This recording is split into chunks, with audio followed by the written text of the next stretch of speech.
नमस्कारम। तो पराशर एकेडमी का क्लास 9 का ये जो लेक्चर सीरीज है साइंस का, इसमें दोबारा आपका स्वागत है।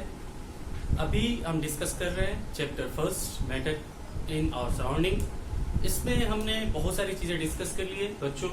जो भी एनसीईआरटी के अकॉर्डिंग जो टॉपिक्स इसके पहले आते हैं, यानी किसके पहले आते हैं, बॉइलिंग एंड इवेपोरेशन में difference and evaporation causing cooling effect as well as application of evaporation in daily life. इससे पहले जो भी टॉपिक है वो सारे टॉपिक आपको पिछले वीडियोस में मिल जाएंगे। सो प्लीज वहां विजिट करें, पिछले वीडियोस को देखें, सीरीज फॉलो करें, अच्छा लगेगा, ज्यादा सीखेंगे।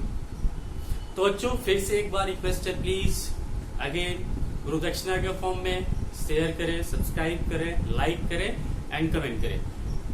तो आज हम डिस्कस करने जा रहे हैं, आज का हमारा टॉपिक पिछले वीडियो में मैंने डिस्कस किया था, इवेपोरेशन बॉइलिंग दोनों के बारे में ढंग से डिस्कस किया था। इवेपोरेशन क्या है, बॉइलिंग क्या है, एक बार दोबारा रिकॉल कराता हूं। मैंने कहा था कि बॉइलिंग जो है एक जिद्दी लड़का है। बॉइलिंग जिद्दी लड़का ऐसा है कि वो बोलता है कि मैं एक पर्टिकुलर टेम्परेचर पे ही अपना प्रोसेस कंप्लीट करूंगा।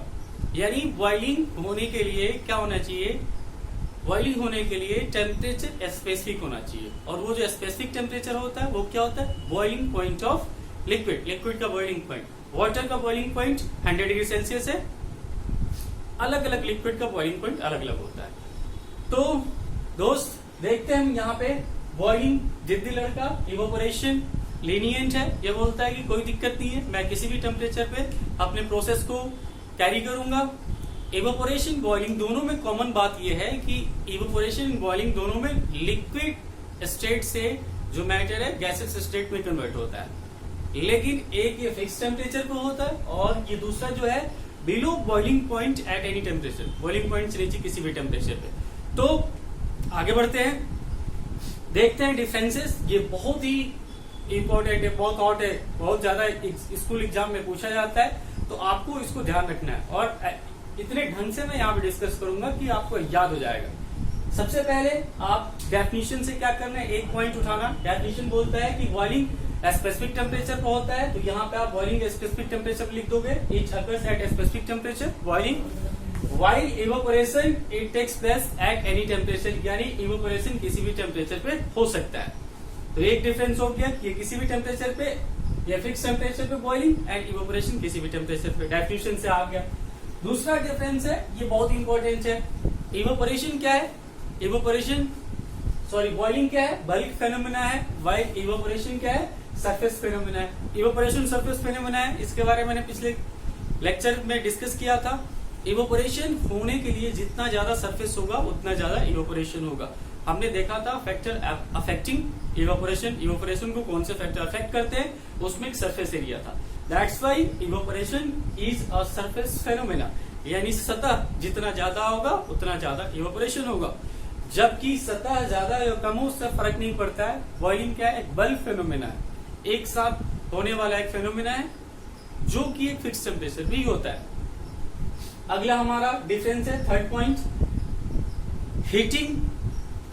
जब हीटिंग होगा ना, जब किसी चीज को आप हीट करोगे या हीटिंग की वजह से क्या होता है, हमारा बॉइलिंग होता है, जबकि या बॉइलिंग की वजह से हीट होता है, हीट जनरेट होता है बॉइलिंग की वजह से। कहीं भी देखो किचन में जब कोई चीज उबल रहा होता है तो किचन में क्या होता है, गर्मी बढ़ जाती है, ठीक है। या जिस कंटेनर में भी आप किसी चीज को बॉइल कर रहे हो तो उस कंटेनर का भी टेम्परेचर क्या होता है, बढ़ जाता है। जबकि इवेपोरेशन में जस्ट उल्टा है, इवेपोरेशन में क्या होता है, कूलिंग होता है। सबसे बेस्ट एग्जांपल याद करने का, समर टाइम में हम क्या करते हैं, कॉटन क्लॉथ्स पहनते हैं, ये भी मैं डिस्कस करूंगा। कॉटन क्लॉथ क्यों पहनते हैं, क्योंकि कॉटन क्लॉथ क्या करता है, हमारे पसीने होते हैं, स्वेट होता है, उनको इजीली एब्जॉर्ब करता है। एब्जॉर्ब कर लिया यानी हमारे क्लॉथ्स में क्या हो गए, वाटर आ गए। अब वो वाटर क्या करेगा, sweat in the form of water क्या करेगा कि हमारे बॉडी का लेटेंट हीट को एब्जॉर्ब करेगा और एब्जॉर्ब करके वो गैसेस फॉर्म में कन्वर्ट होगा। तो लिक्विड को गैस में कन्वर्ट होने के लिए हमारे बॉडी का लेटेंट हीट चाहिए, जिससे हमारा शरीर क्या होता है, कूल डाउन होता है। इसीलिए गर्मी के टाइम में कॉटन क्लॉथ पहनते हैं। ये हमारे टॉपिक हमारे सिलेबस का है, इसलिए मैंने डिस्कस किया। बट उसके साथ साथ हमने यहाँ ये भी डिस्कस कर लिया कि इवेपोरेशन की वजह से क्या होता है, कूलिंग इफेक्ट जनरेट होता है। अगला फोर्थ है, ये बॉइलिंग के लिए आपको एक्सटर्नल सोर्स से, बाहर किसी सोर्स से आपको हीट सप्लाई करना पड़ता है। जैसे घर में जब मम्मी वाटर बॉईल कर रही होती है उस समय क्या करना होता है, हमें गैस स्टोव से क्या करना होता है, एलपीजी बर्न करना होता है। लैब में हम क्या करते हैं, स्प्लिट बर्नर बर्न करते हैं। तो कहीं ना कहीं बॉइलिंग करने के लिए आपको एक्सटर्नल सोर्स से हीट सप्लाई करना पड़ता है, जबकि इवेपोरेशन में ऐसा नहीं है। इवेपोरेशन क्या है, किसी भी टेम्परेचर पे बॉइलिंग पॉइंट के नीचे यह प्रोसेस क्या होता है, कंप्लीट होता है। तो सराउंडिंग में जो हीट है उसी से काम चल जाता है। तो इवेपोरेशन के लिए लिखा मैंने, in this process liquid takes the heat from surrounding. Liquid क्या होता है, सराउंडिंग से हीट लेता है, और इसी की वजह से इसको कोई बाहर से हीट की जरूरत नहीं पड़ती है।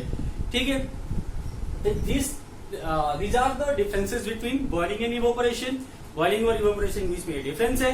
अगला जो हमारा टॉपिक है that is the evaporation causes cooling effect. evaporation की वजह से कूलिंग इफेक्ट होता है, उसको देखना है। अब देखिए इसमें पहला है, पूछा जाता है एग्जाम में, क्वेश्चन पूछा जाता है कि why water droplets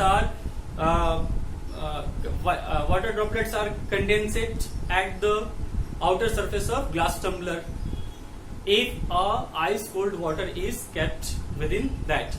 अगर किसी ग्लास टम्बलर में हम क्या करते हैं, आइस वाटर रखते हैं, तो क्या होता है, वो उसके बाहर आपको वाटर ड्रॉपलेट्स देखने को मिलते हैं। उस कंटेनर के बाहर वाटर ड्रॉपलेट्स देखने को मिलते हैं। आपने देखा होगा, फ्रिज से आप ठंडा पानी की बोतल निकाल के रखो, उसके बाहर क्या होंगे, वाटर ड्रॉपलेट्स इकट्ठा हो जाते हैं। ऐसा क्यों होता है, ऐसा इसलिए होता है बच्चा कि एटमॉस्फेयर में जो वाटर मॉलिक्यूल्स है इन वेपर फॉर्म, जैसे ही आप बॉटल ला के रखते हो, बॉटल का टेम्परेचर क्या है, कम है, तो वो जो वाटर वेपर्स गैसियस फॉर्म में है सराउंडिंग में, वो आके उसके सरफेस पे, उस सरफेस के कांटेक्ट में आते हैं। सरफेस के कांटेक्ट में आने के बाद वो गैसियस से क्या हो जाते हैं, लिक्विड फॉर्म में कन्वर्ट हो जाते हैं। फिर वही चीज गैसियस से लिक्विड फॉर्म में क्यों कन्वर्ट हो रहे हैं, क्योंकि टेम्परेचर डाउन हो रहा है। टेम्परेचर डाउन होने पे गैस लिक्विड में कन्वर्ट होता है। तो वही एटमॉस्फेयर के वाटर वेपर क्या होते हैं, लिक्विड ड्रॉपलेट्स के फॉर्म में आपके कंटेनर के ऊपर देखने को मिलते हैं। ठीक है, सेकेंड है wearing clothes, cotton clothes in summer. Summer में हम कॉटन क्लॉथ पहनते हैं, अभी मैंने समझा दिया इसके बारे में, इसलिए कि कॉटन क्लॉथ क्या करता है, स्वेट को एब्जॉर्ब करता है। स्वेट को एब्जॉर्ब करने के बाद वो जो स्वेट लिक्विड फॉर्म में होता है वो गैसियस फॉर्म में कन्वर्ट होता है। तो क्या करता है, हमारे बॉडी का लेटेंट हीट एब्जॉर्ब करता है, जिससे हमारा बॉडी का टेम्परेचर क्या होता है, रिड्यूस होता है समर टाइम में। तो हम क्या करते हैं, कूल फील करते हैं। थोड़ा लगता है कि हमारा बॉडी टेम्परेचर लो होता है, डेफिनेटली में फीलिंग आएगा कि थोड़ा कूल है। अगला है एसीटोन और nail polish remover on palm. जब हम नेल पॉलिश रिमूवर होता है, जब हम उसको पाम पे रखते हैं ना, नेल पॉलिश रिमूवर जो हम पाम पे रखते हैं तो ठंडा महसूस होता है। और नेल पॉलिश रिमूवर का जो केमिकल नेम है वो एसीटोन है। तो होता क्या है, जब हम एसीटोन को या नेल पॉलिश रिमूवर को पाम पे रखते हैं तो हमारे पाम से ये क्या करता है, हीट को एब्जॉर्ब करता है। क्योंकि नेल पॉलिश रिमूवर बहुत ही वोलेटाइल लिक्विड होता है, तो हमारे पाम से हीट एब्जॉर्ब करता है। जब पाम से हीट एब्जॉर्ब करेगा तो डेफिनेटली क्या होगा, आपके हाथ का वो जो सरफेस है, सतह है, उसमें क्या होगा, आपको ठंडक महसूस होगी, यानी कूलिंग इफेक्ट देखने को मिलेगा। तो ये कुछ क्वेश्चन, ये 4 क्वेश्चन इनसे पूछा जाता है, आपसे पूछा जाएगा और एक्सप्लेनेशन पूछा जाएगा। तो एक्सप्लेनेशन जो मैंने एक्सप्लेन किया वही आपको आंसर शीट में लिखना है। अगला है application of evaporation in daily life. Evaporation का एप्लीकेशन हमारे डे टू डे लाइफ में, डेली लाइफ में क्या है। सबसे पहला ड्राइंग क्लॉथ, कपड़े सुखाने में। मैं पिछले लेक्चर सीरीज में डिस्कस किया था कि कपड़े सुखाने में इवेपोरेशन के पूरे कंसेप्ट हम यूज करते हैं। कपड़े को फैला के रखते हैं क्योंकि सरफेस एरिया ज्यादा होना चाहिए अच्छे इवेपोरेशन के लिए। धूप में डालते हैं क्योंकि टेम्परेचर अच्छा होता है तो इवेपोरेशन अच्छा होता है। All that concepts are associated with this topic. And the next one is the keeping water in earthen pot, यानी मिट्टी के जो बर्तन होते हैं उसमें हम पानी रखते हैं। यानी आप सुराही, घड़ा, ये जो होते हैं मिट्टी के बर्तन, उनमें पानी रखा जाता है समर के टाइम में, गर्मी के टाइम में। ऐसा क्यों, इसलिए क्योंकि फिर वही अगेन, जब आप अर्थन पॉट में यानी मिट्टी घड़े में आप क्या करते हो, पानी को डालते हो, तो ये भी क्या करता है, ये जो हीट है, हीट को क्या करता है, रीरेडिएट करता है सराउंडिंग में।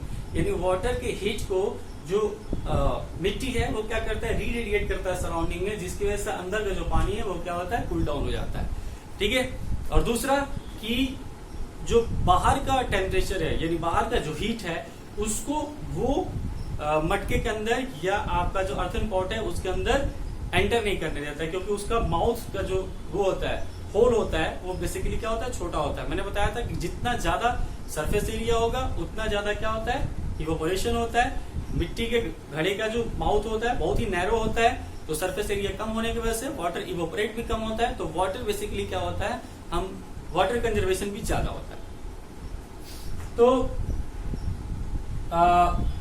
वियरिंग कॉटन क्लॉथेस अभी मैंने डिस्कस कर लिया। Wearing cotton clothes in the summer, summer में हम कॉटन क्लॉथेस पहनते हैं, वो भी क्या है, this all three are application of evaporation in day to day life और daily life. So please subscribe जरूर करें, शेयर करें, कमेंट करें एंड लाइक करने के लिए 30 सेकंड ले और नीचे बटन दबाएं। Thank you.